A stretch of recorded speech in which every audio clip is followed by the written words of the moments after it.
Hello guys and girls, welcome back to my channel, or if you are new here then please do me a favour and hit that subscribe button. So the NFL salary cap can be quite confusing to say the least, and generates so much intrigue every year. What's the salary cap going to be? How much cap space does my favourite team have? And what teams are in, cap hell?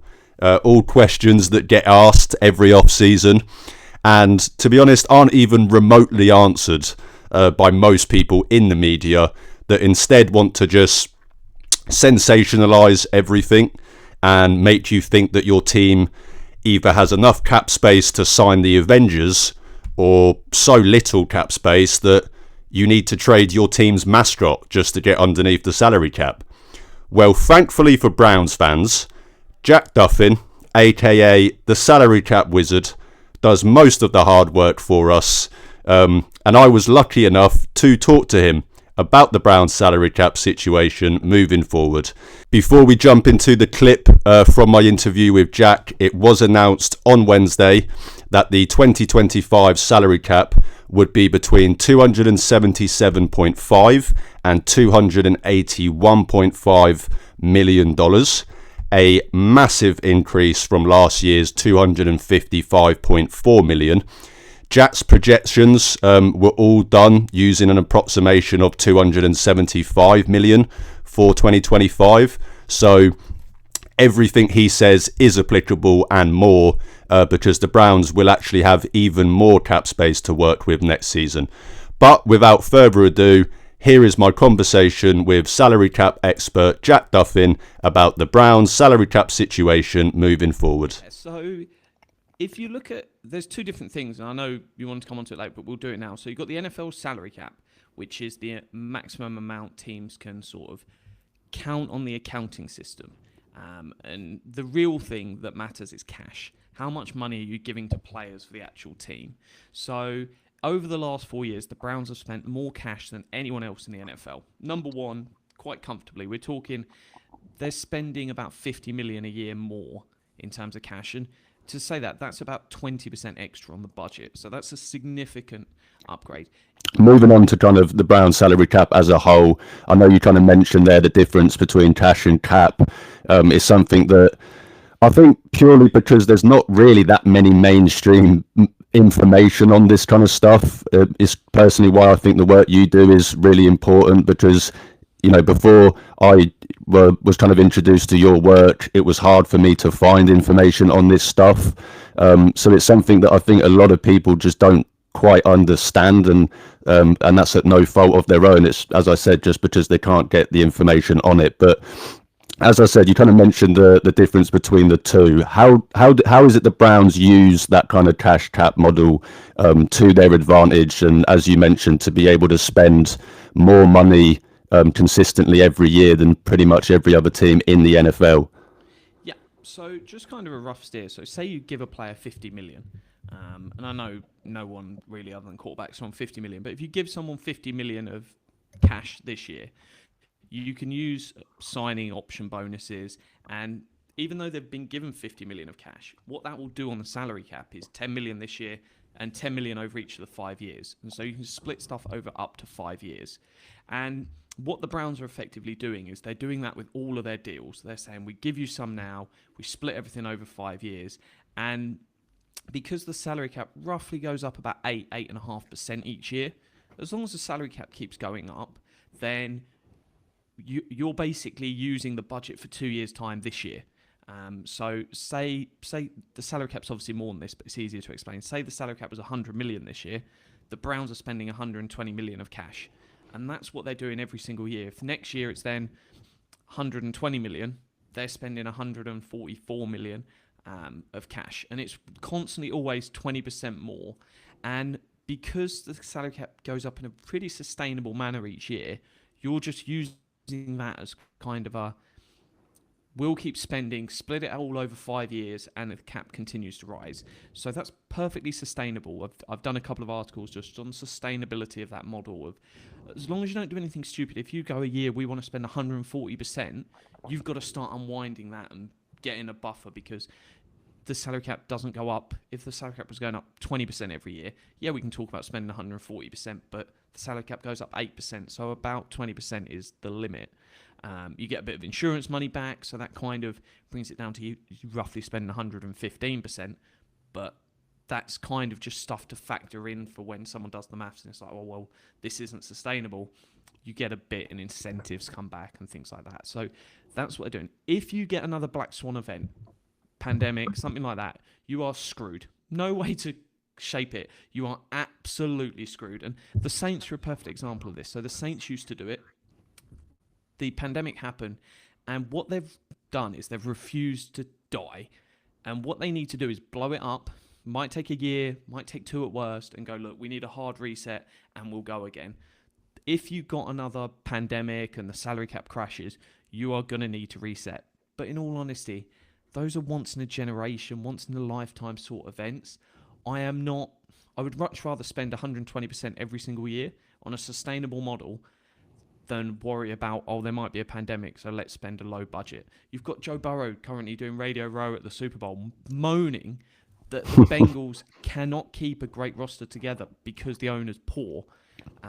The Raiders have gone out and brought in lots of this external financing because the league changed their rules and sort of said you can sell small stakes in the team because some of these teams just can't catch up. The Cowboys, famously low spender, they just say, oh, we haven't got cap space to do these things. They've put themselves in that position because they're refusing to do what the Browns are doing, what the 49ers are doing, what the Eagles are doing, spreading this money out. The Browns do it to a bigger extent than everyone else, but the Eagles and the 49ers are right around the same thing. Yeah, and I think involved in that is the kind of idea of, when you restructure and push that money down the line, I think that's what scares a lot of people. They have this perception that, down the line is essentially always going to have to come back to bite you. You can't keep pushing it down the line. I know you talk a lot about, the idea of these restructures are essentially taking out an interest-free loan when you're pushing that money down the line. So I know you kind of explained it there, but how does it work with those restructures in terms of, as you explained, with the salary cap going up, how that is essentially an interest-free loan? Yeah, so every year they keep pushing that money out. So the players still get the cash, doesn't impact that. It's just how it goes on the accounting. So you're still earning, the players will still earn the money. The accountant just goes, hey, we'll split this over 5 years. We'll split this over 5 years. And they'll just keep doing that methodically. What you can't do, and why if you're a bad team you don't want to get into this, you can't be chopping and changing the roster every year.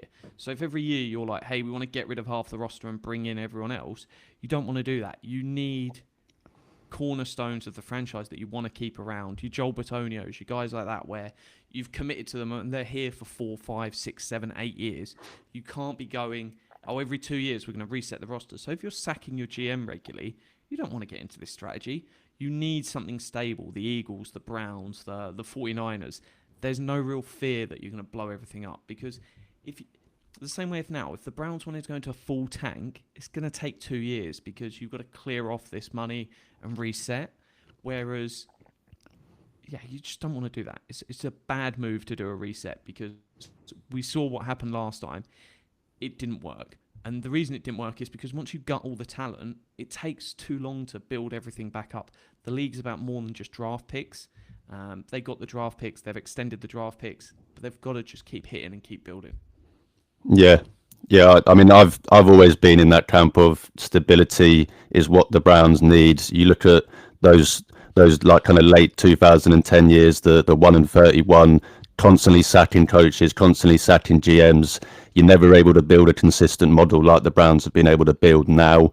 So, for everyone, I mean, don't get me wrong, I'm not saying that Andrew Berry is faultless by any means, but for all the people that are quick to just kind of jump at the let's fire everyone, let's blow it up, I don't think they quite understand it's not just the basic practicality of you're just sacking the GM and everything's going to remain the same. But with a new GM, you're also, as you mentioned, you're getting rid of basically a plan that you've fought long time before. And as Andrew Berry always mentions, they're always thinking ahead, and all the decisions they make go into that as well. So looking in the short term, what is the Browns salary cap outlook, for this off season? I think I read in one of your articles recently that they'd have around 41 million in salary cap space this off-season.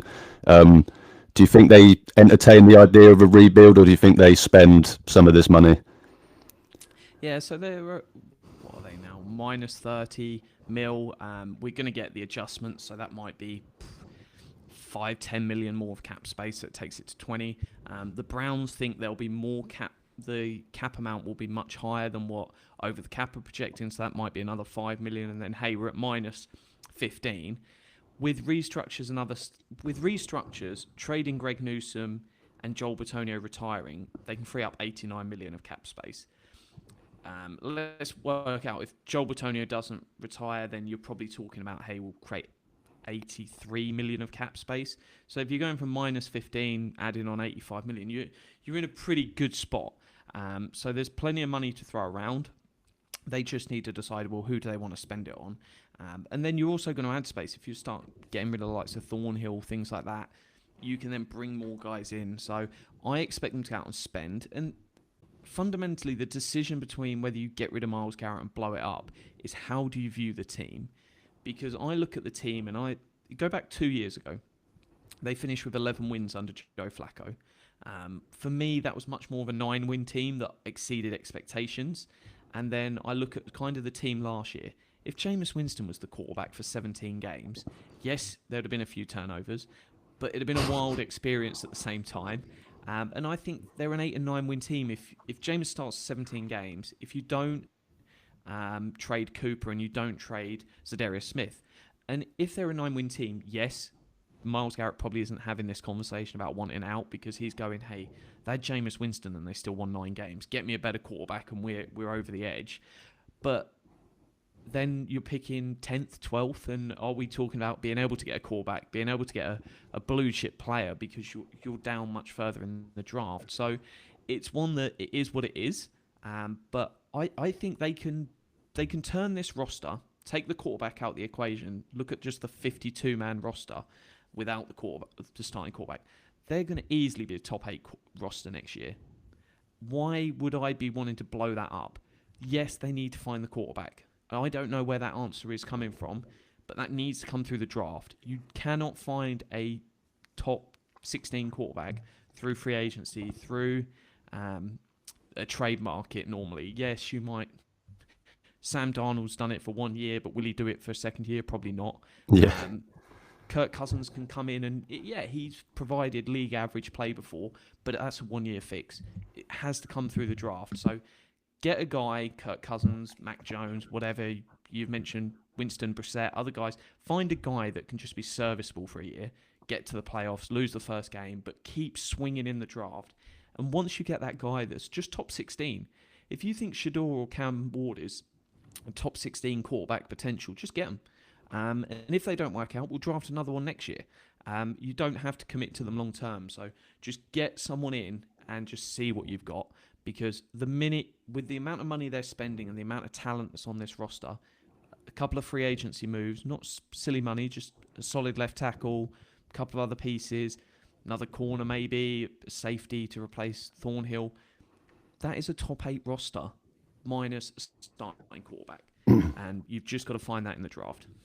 Yeah, completely agree. And I think just to kind of sum up the whole Browns salary cap outlook, I'm sure you would agree to the statement that the Browns aren't quite as doomed, as the media makes it out to be, as some of these, I think a lot of the fan accounts in the Browns community kind of love the doom and gloom stuff, and they kind of want it to be bad, and they want everything to be on fire and, kind of just go into the bin. But as you kind of just summed up, the Browns aren't as screwed as everyone kind of makes it out to be. And as you mentioned earlier, the model that they operate under is sustainable, as long as, obviously, of course, we don't have another, once in a lifetime event like a pandemic, which, fingers crossed, not just for football reasons, but for everything else as well, that doesn't happen again. But Cap Hell?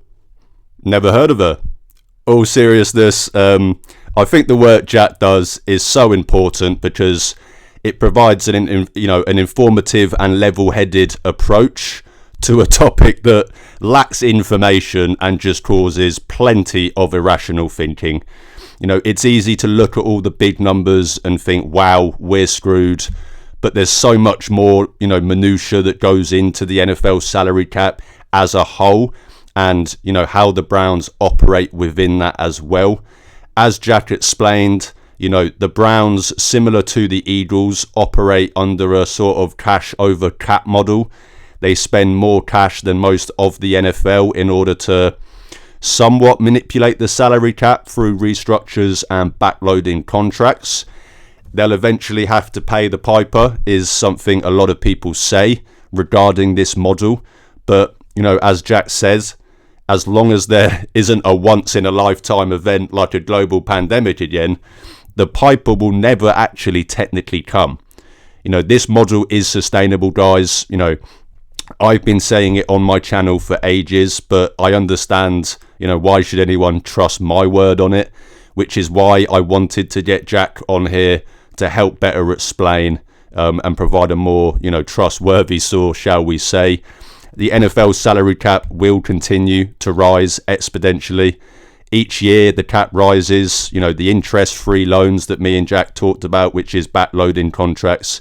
When you take them out and pushing money down the line, it just becomes a smaller and smaller percentage of your cap space as the cap continues to increase every year. This model works as long as you have an owner willing to spend money, something that, fortunately the Browns and Eagles both have.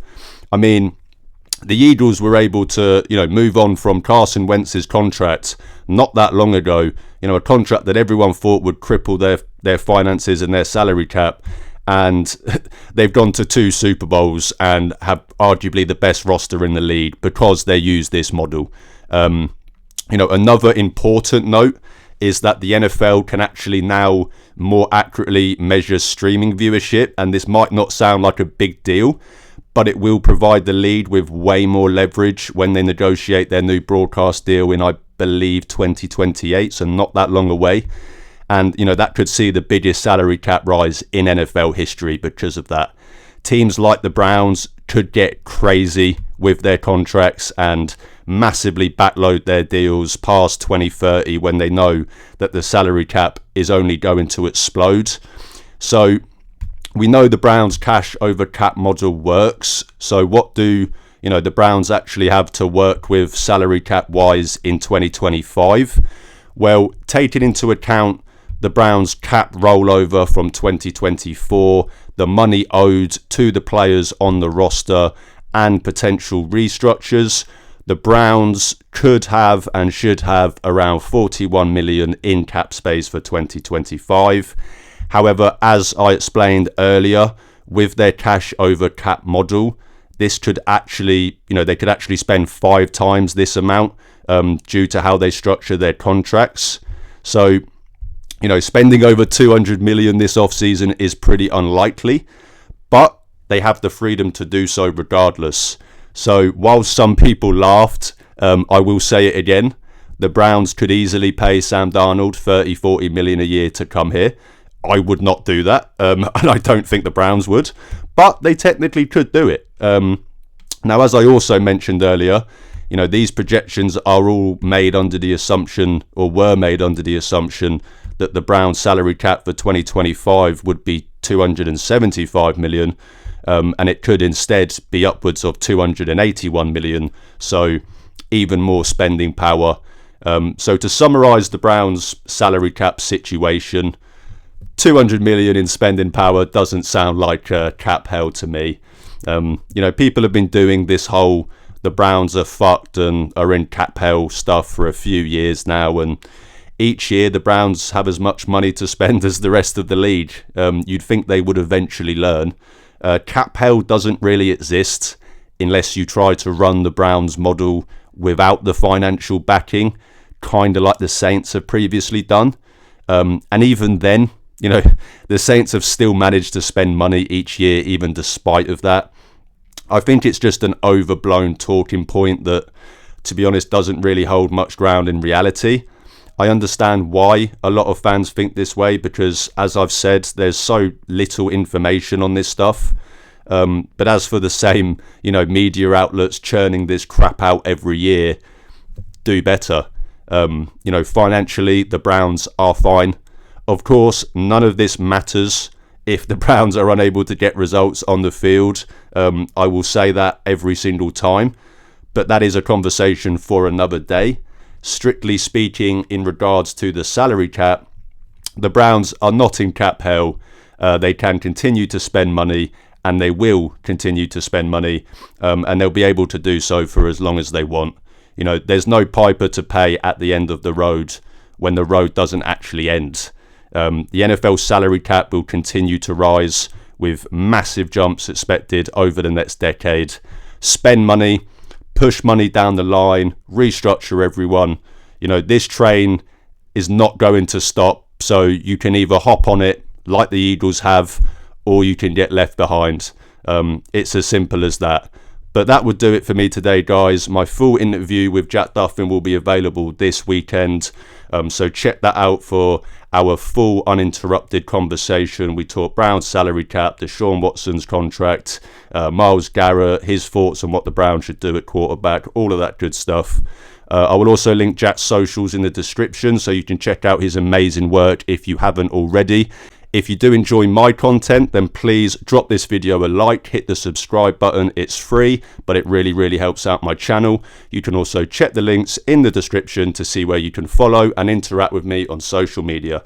I'm trying to build a community of Cleveland Browns fans, and as I always say, even if I only get to talk to one fan a day, I'm happy because I'm talking Browns football with the best fan base in the world.